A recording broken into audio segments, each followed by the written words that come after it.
Así es, amigos, gracias por continuar con nosotros en este espacio donde, bueno, pues hemos estado invitando a candidatas y candidatos para que ustedes les conozcan en este perfil más humano y, por supuesto, puedan también tomar la decisión de su voto con base en información de su vida, de su formación, de su experiencia laboral y de su proyección. El día de hoy vamos a platicar y tenemos el gusto de recibir a la contadora Ruth Lugo. Ella es candidata a la Diputación Federal por el Distrito 4 por el partido de Morena. Bienvenida, contadora. Muchas gracias, Miriam. Es para mí un placer y la verdad que es un gustazo volverte a ver, saludarte y bueno, estar ahora en este espacio que nos das la oportunidad para compartir nuestra experiencia, nuestro plan de trabajo, nuestro gusto por estar en la política y bueno, aquí encantada de la vida. Bien, pues entrando de lleno en materia, le vamos a pedir a la contadora que nos platique cuál es su nombre completo, su familia, cómo está integrada. Gracias.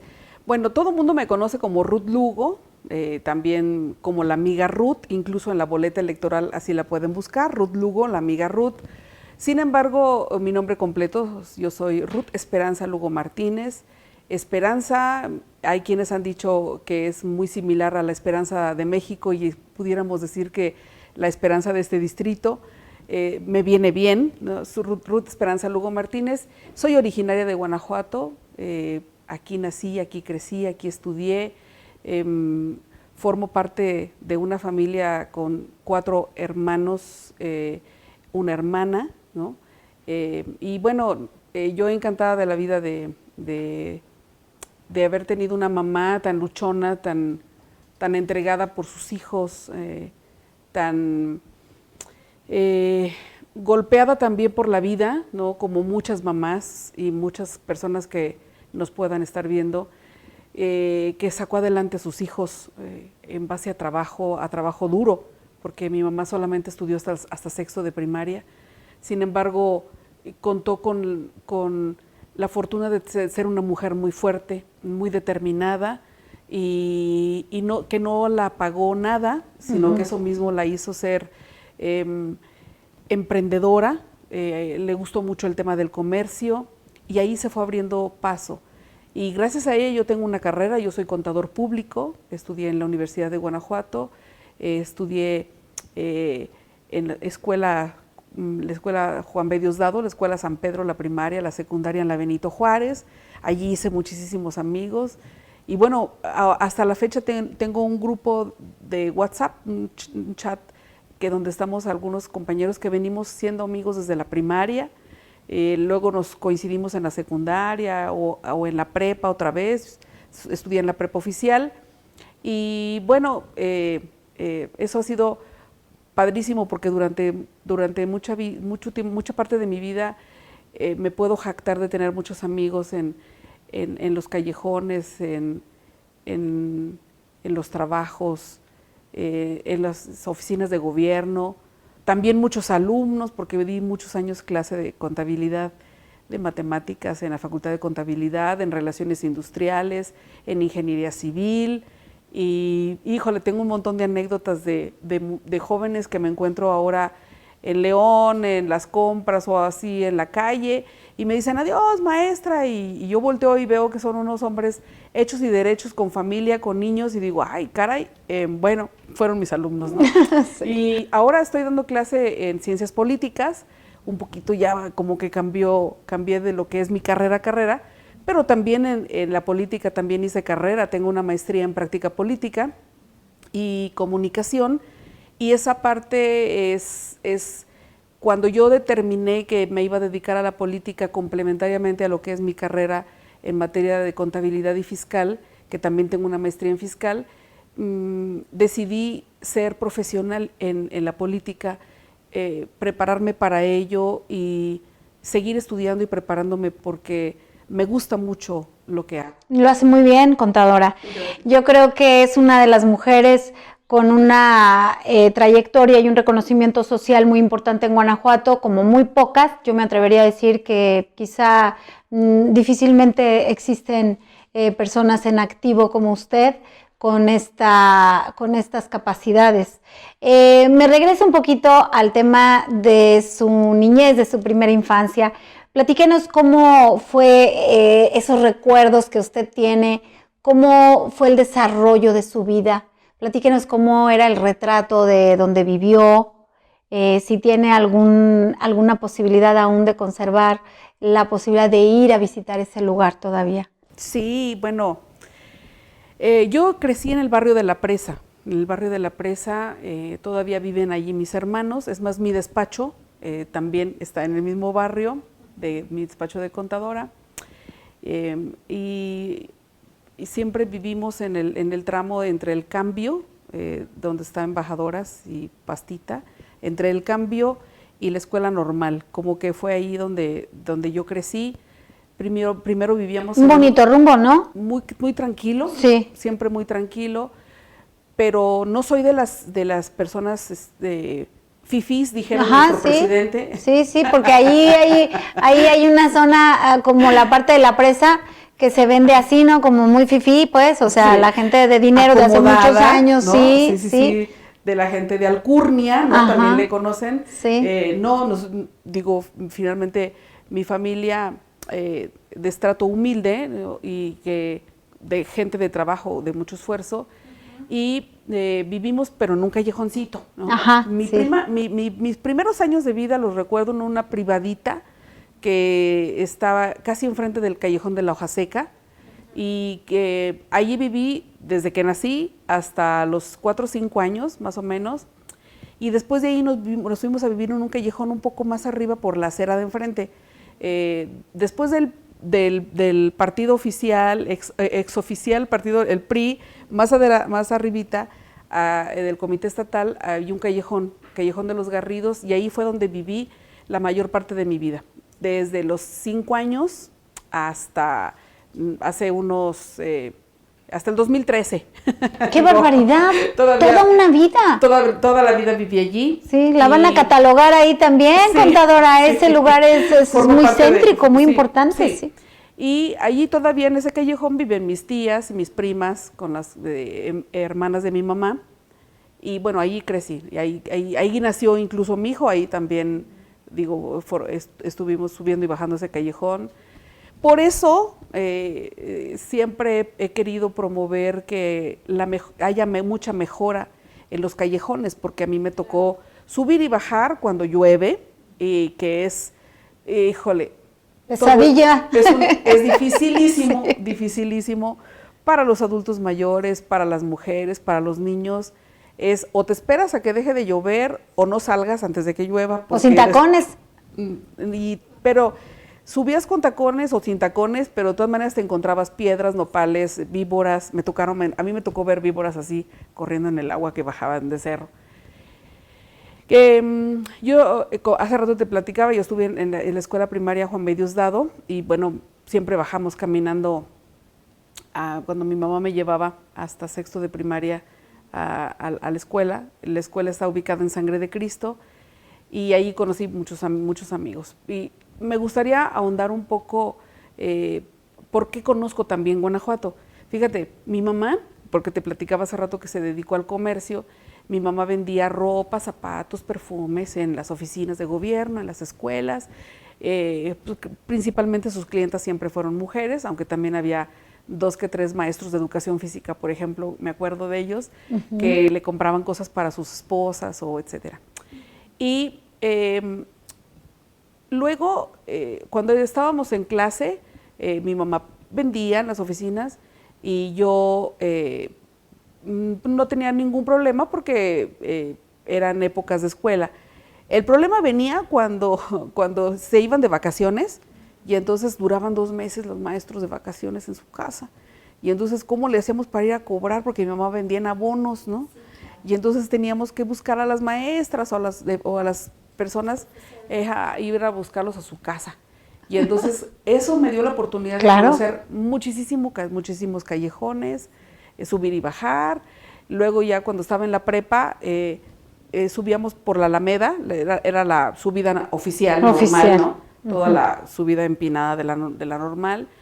Déjame te platico que a mi mamá le gustaba mucho que las mujeres fuéramos formales.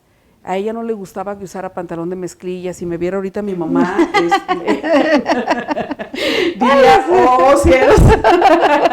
No fui muy clara. Sí. A mi mamá le gustaba mucho vestir, era sencilla, pero muy, muy limpia, y a ella le gustaba la formalidad, ¿no? Le gustaba usar medias. Ella nunca la vi de pantalón, por ejemplo, ¿no? Y entonces ella me enseñó a que así también tenía yo que vestirme. Y entonces yo subía y bajaba de la prepa con tacones. Mis compañeros se acuerdan de que decían, ¿y cómo le hacías para subir y para bajar? Pues así, igual. Siempre subí y bajé, ¿no? Asumía el riesgo. Sí, claro, claro. Pero también luego a veces buscábamos cómo ahorrar tiempo en la subida, y bueno, me llegué a subir por Mejamora, por Temezcuitate, por el Callejón del Ejido, pero al final siempre caía yo que era mejor irme por la avenida normal, porque ahí subíamos más y bajaban también carros y no te exponías tanto, aunque era una ciudad segura. Claro. De cualquier manera, ¿para qué te arriesgabas a que en el callejón te encontraras a alguien que te jaloneara o te quitara tus pertenencias? Entonces, bueno, siempre fui muy inquieta, ¿no? Y ya en mis épocas de estudiante en la preparatoria, me dio por concursar en oratoria, declamación, aunque eso ya lo venía haciendo de la primaria. Yo siempre gané los primeros lugares en declamación y cosas así, pero en la prepa entré a un concurso de canto y gané el primer lugar. Oh, sí, ¿de verdad? Sí, ajá. ¿Y qué canción era? ¿Qué género era? El Triste. Vaya. Ajá, sí, y todos mis compañeros... Bueno, no era de la época, porque no. José José le debe de llevar a usted como que sí, 20 años, más. Pero finalmente José José y muchos artistas han sido clásicos atemporales, para muchos de nosotros, ¿no? Así es. Y entonces yo canté El Triste, gané ese concurso, y eso me dio, fíjate que una oportunidad muy valiosa para entonces hacer otras cosas diferentes. Y entonces cantaba. Pero ya era aventada con los escenarios, ya le gustaba el contacto con la gente. Sí. Y todo, fue una época muy bonita. De toda mi carrera de contabilidad me la pasé entre siendo coordinadora de las edecanes de la Universidad de Guanajuato, siendo estudiante, desde luego, cantaba en un grupo musical, bueno, canté como en tres, primero con un trío. Interesante. Primero con un trío, con el trío Los Frailes, que les mando un saludo. También luego canté con otro grupo que se llamaba Decibel, luego con Javier Martínez y su grupo, que también le mando un saludo a Javier Martínez, Lara, y entonces también por esa situación me conoció mucha gente y yo también conocí a mucha gente. Yo creo, contadora, no sé, la voy a interrumpir aquí en esta parte porque me encanta. Muchas personas, sobre todo del centro, lo que le llamamos la Cañada, son muy bohemios, ¿no? Son dados a la bohemia. Sí. Debe haber sido encantador esa época para usted. Fíjate que sí y no, porque al igual que la política y al igual que muchos espacios donde las mujeres nos queremos desenvolver, no siempre es fácil, no siempre es fácil. Estás expuesta como mujer a que te falten al respeto, a que te juzguen o te prejuicien y te pongan etiquetas que nada tiene que ver con tu conducta personal, familiar, ¿no? Yo te puedo decir que yo jamás tomé alcohol, a pesar de que estaba en un ambiente en el que el alcohol iba y venía. Muy común. Ajá, exactamente. No me tocó una época en la que fuera tan pujante el tema de las drogas, nunca me percaté. Decían que algunos músicos, sobre todo a lo mejor los más, ¿qué te pudiera decir? Que los más trasnochados, ¿no? Le entraban por ahí a lo mejor a un cigarrito por allí, pero la verdad no me tocó verlo, no me tocó convivirlo, como que mi ambiente era muy sano, de disfrutar realmente, de las ¿no? fiestas, o sea, era trabajar, Lilian. O sea, yo sí disfrutaba cantando, pero era trabajo. O sea, a mí me pagaban por Había cantar. un pago, claro. Claro, Muy bien. me pagaban por cantar. No era tanto de, ay, me voy a ir a la chorcha, a la pachanga. Exacto. No. Era mi trabajo. ¿Qué edad tenía ahí, contador? Yo tenía 20 años. 20 años. ¿Y recuerda alguna anécdota que nos quiera compartir de esa época? ¿Alguna amistad que usted haya hecho en esos años con la que aún ahora esté cerca? Bueno, como te decía yo hace ratito, por ejemplo, Javier Martínez Lara es un amigo con el que todavía por ahí a veces nos mensajeamos. Sí conocí a mucha gente me recuerda cantando, y eso fue algo que en la política posteriormente me ayudó y me sirvió, porque la gente me identificaba. Quienes ya estaban en la política, cuando me vieron en mi primera intervención como candidata en el 2003 a la Diputación Federal por el mismo Distrito 4, que era Guanajuato Silao en aquel entonces. Era más chiquito, digamos, en tamaño. Sí, aunque en población sí ya tenía el mismo número de población. Digo, cómo se conforman los distritos, pero fue muy padre porque sí me criticaban y decían que a mí quién me conocía, que de la nada yo estaba en la política, o sea, quería ser candidata y como, ¿por qué, no? Desde luego que esa es una plática adicional que a mí me invitaron a ser candidata en el 2003 a la Diputación Federal. Venía de ser contralora municipal, pero el ser contralora municipal me sirvió para destacar en la parte técnica de mi carrera como revisora de las cuentas, de la auditoría en el ámbito municipal. Sí, ya en una propuesta de acción nacional que era a quien le correspondía designar al contralor municipal, pero más allá se pensaba que a mí nadie me conocía, ¿no? Y me parece que por fortuna tener tantos amigos de la primaria, de la secundaria, de la prepa, y luego también esa parte de mi carrera semiartística, ¿no? Me dio mucho foro para que la gente me reconociera y me viera. Y si era buena, más. Sí, pues si les gustaba cómo cantaba, con mayor razón. Me pagaban, sí. ¿no?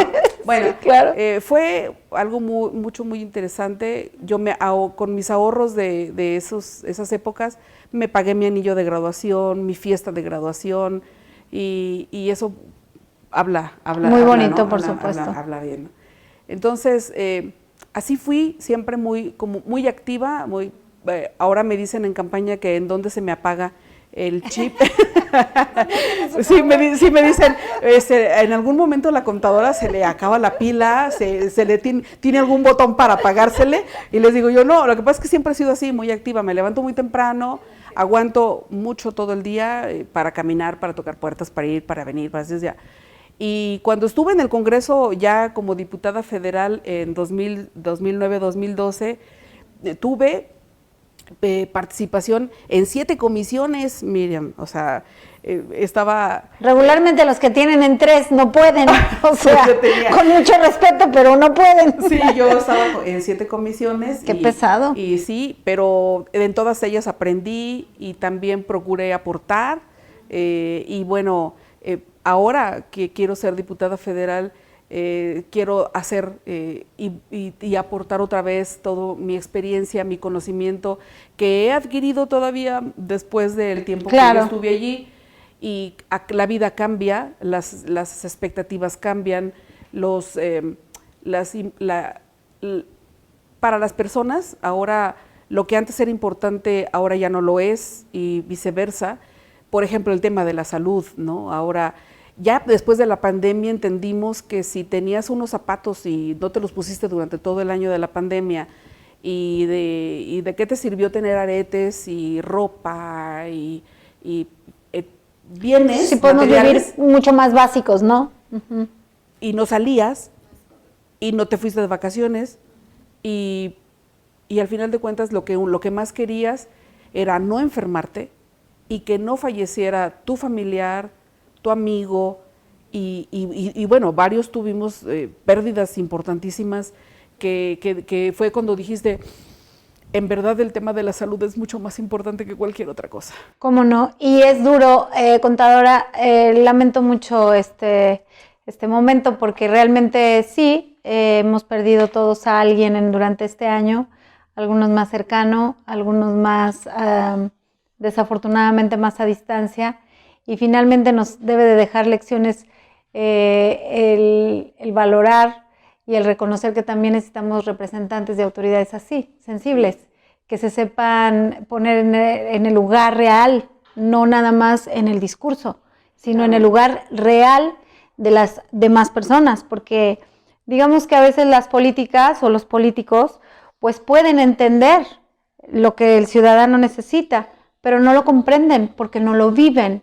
Y ahora esta experiencia yo creo que nos da esa oportunidad de reconocer también en ustedes como candidatas y candidatos qué tanto realmente sienten como nosotros. Sí, pues que somos iguales, somos gentes que tenemos una vida, que tenemos experiencias tal vez diferentes, algunas más gratas, algunas muy difíciles, pero finalmente no estamos exentos de también sufrir, claro, el sufrimiento, de también reír, de también disfrutar, de también padecer, ¿no? Definitivamente. Entonces, ahora en esta campaña me ha tocado revivir y repasar, pero sobre todo darme cuenta de que hay muchos pendientes en las acciones de gobierno.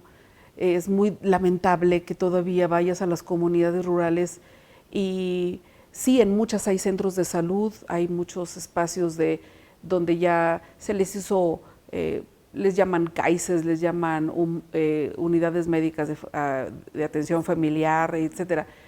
Pero hay muchas comunidades en las que no. Y comunidades con una gran población que tienen todavía que trasladarse caminando por la terracería a grandes distancias, a las horas de la madrugada para poder encontrar una ficha o dos para la atención de su familia. Entonces, ¿qué hacer ahí, contadora? ¿Qué hacer ahí? ¿Cómo buscar el poder cambiar de fondo esa condición? Mira, yo tengo dos propuestas. La primera de ellas es buscar que en el presupuesto se etiqueten más recursos para la promoción de la construcción de esas unidades y también el que se haya más contratación de médicos y que también estén cubriendo sus horarios como se debe de hacer. Esa sería la primera, que sería tal vez una buena medida, pero que puede ser lenta, que puede ser tardada, porque ya te imaginarás, ¿no? Etiqueta el presupuesto y luego vamos a ver en dónde se decide que se haga una obra y luego que se concurse y X. Todo lo que es el... Pero bien, dicen que cuando hay disposición por parte de las autoridades en los diferentes niveles se puede avanzar, ¿no? Sin embargo, yo de manera inmediata, yo ya hice un compromiso con la gente, lo hice público, lo hice por escrito, el que con mi sueldo voy a promover la instalación y el equipamiento de casas de salud en las comunidades de mi distrito que lo ameriten, que lo necesiten. Y esto tiene que ser una medida mucho más rápida, claro, y que puede ayudar muchísimo a mejorar las condiciones de vida de mujeres, de adultos mayores, de niños, que un día me gustaría mucho que fueras conmigo para que lo vieras, que ojalá que pudiéramos haber sido este encuentro un poco antes para que pudieras acompañarme a todo mi distrito. Yo tengo que estar en San Felipe, en Ocampo, en San Diego y en Guanajuato.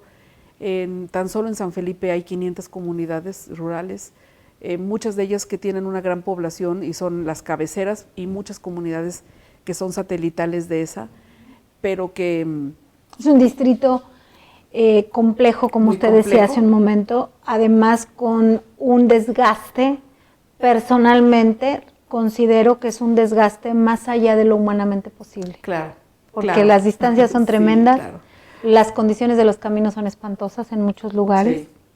Y el hecho de que la candidata o el candidato vayan en una unidad no lo sé, 8, 10 horas, es pesado, Sí. ¿no? Algunas son tan lejanas de verdad que creo que solo pueden ir una vez y con mucha dificultad, ¿no? Así es. En San Felipe San Felipe especialmente. especialmente, sí, hay comunidades que colindan ya con otros estados de la República. Y platíquenos ahí cómo ha sido su encuentro. Bueno, como bien te decía hace rato, la gente tiene una esperanza y todavía nos abren la puerta de su casa, porque te voy a platicar que mi campaña no ha sido como las comunes y campañas que se han hecho siempre, con reuniones de familias o de grupos en la calle, y donde hay algarabía o donde se busca que la gente acuda, que les dices que vas a llegar a las 6 de la tarde, ¿no? Nuestra campaña ha sido casa por casa.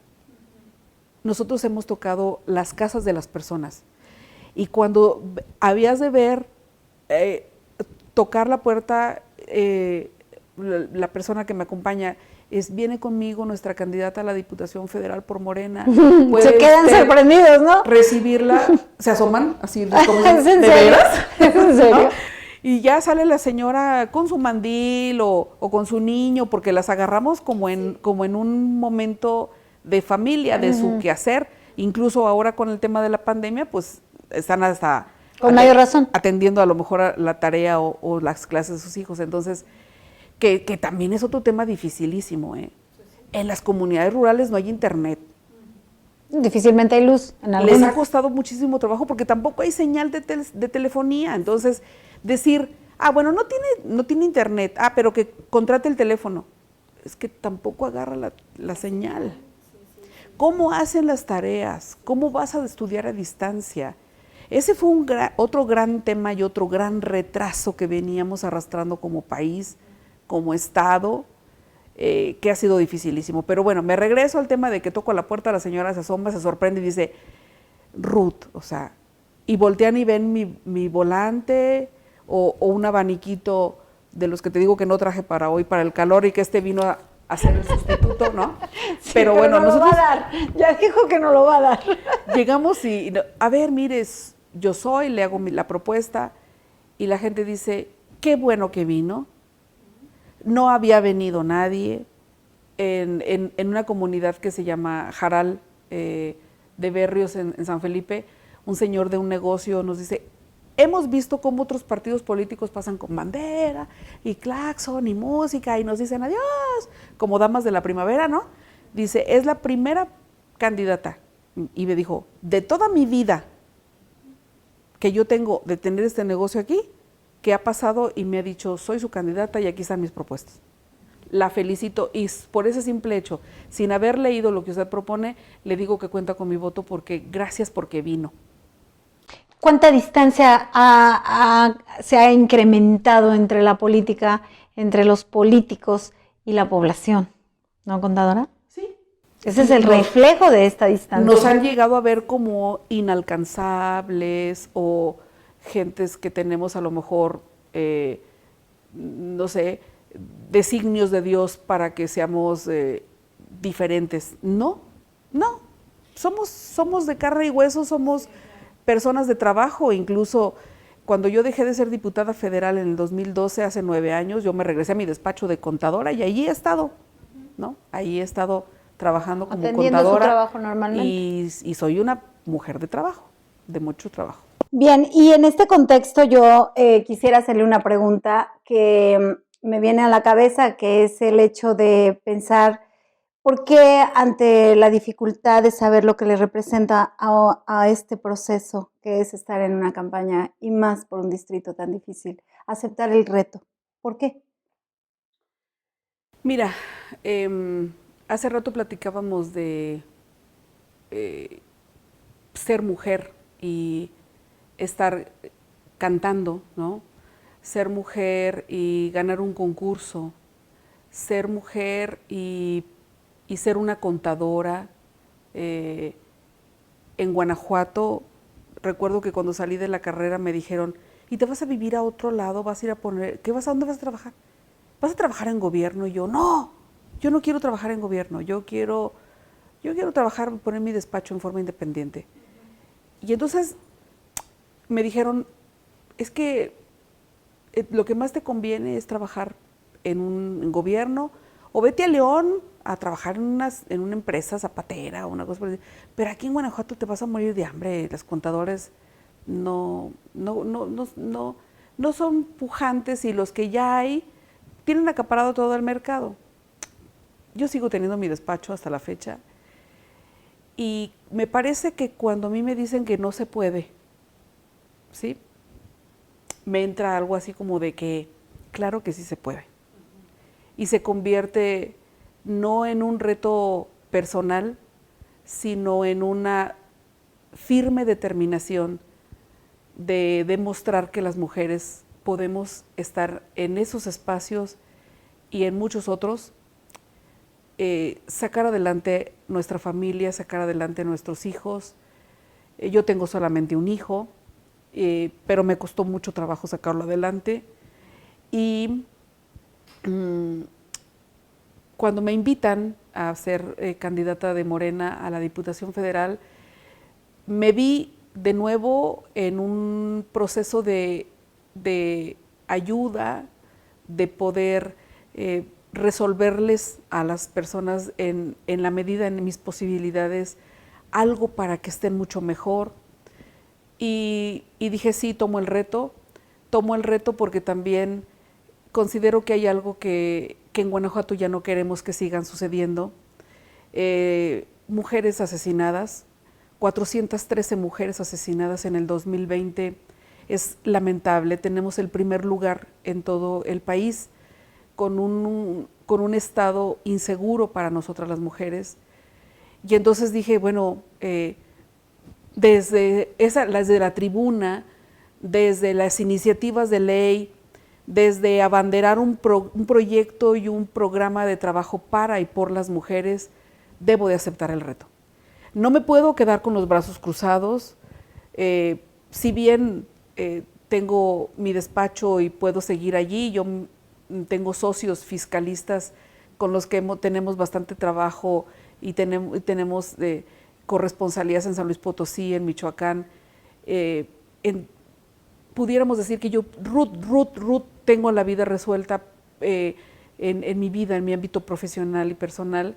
Sin embargo, no puedo quedarme con los brazos cruzados esperando a que otros hagan o no hagan, a que sean ausentes como el actual diputado que tenemos en este distrito, que desafortunadamente la gente no lo conoce, que la gente no sabe quién es, que cuando les digo que el diputado es Romero Hicks, que es su diputado del PAN, la gente se sorprende y dicen, no lo conocemos, no sabemos quién es, y que no ha hecho nada por nosotros. ¿Qué promete Ruth o qué plan le ofrece Ruth Lugo hoy a las guanajuatenses, a los guanajuatenses? Haciendo no precisamente una comparativa, pero sí me gustaría como decir, podemos pensar en que vamos a ver desarrollo de obra, desarrollo de infraestructura, cómo va a ser, cómo se imagina el ciudadano, la ciudadana hoy común, nuestro nuevo distrito, si es que llegase a ganar Ruth Lugo. Mira, yo creo que aquí vale la pena hacer una remembranza de mis logros y de mis compromisos que en otro momento hice. Y yo ahí ya les puedo demostrar cómo muchas veces el tema de partido o el tema de una marca de partido no es precisamente el que resuelve los temas. Tú has escuchado seguramente en algún momento cuando dicen, es que a esa escuela no quiero que vaya mi hijo, ¿verdad?, porque la escuela tiene una mala fama, ¿no? O quiero que vaya a esta otra escuela porque en esta otra escuela tiene buena fama. En realidad consiste en tres cosas, independientemente de la escuela. Es el maestro, es el alumno y el papá. Y cuando los tres se combinan, pudiera estar en una escuela tal vez que no tenga tanto reconocimiento y ser un alumno distinguidísimo. Para mí es exactamente lo mismo ahorita en el tema de la política. Podrás estar en un partido político que tenga mucho prestigio, pero si no eres un buen político, no vas a dar resultado. Y a la gente lo que se le deben de dar son resultados, no se le deben dar promesas. Por eso, en aquel tiempo en el que yo fui diputada local y diputada federal,